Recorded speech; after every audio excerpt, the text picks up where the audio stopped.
अस्सलामु अलैकुम बच्चों, ई लर्निंग क्लास में आपका इस्तकबाल है। आज हम हुर्फों को अ लगाकर पढ़ना सीखेंगे।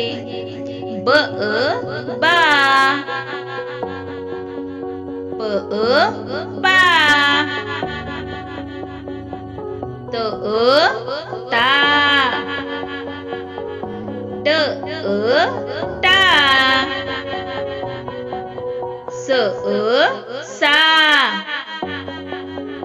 ज जा, च चा, ह हा, ख खा, द दा,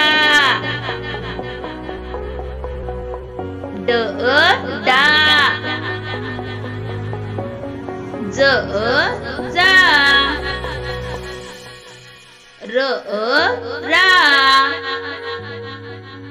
ड़ डा,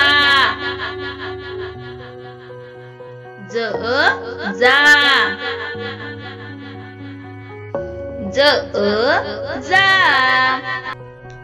इसी तरह से बाकी के हुर्फों को आपको अ लगाकर पढ़ना है, लिखना है और याद करना है।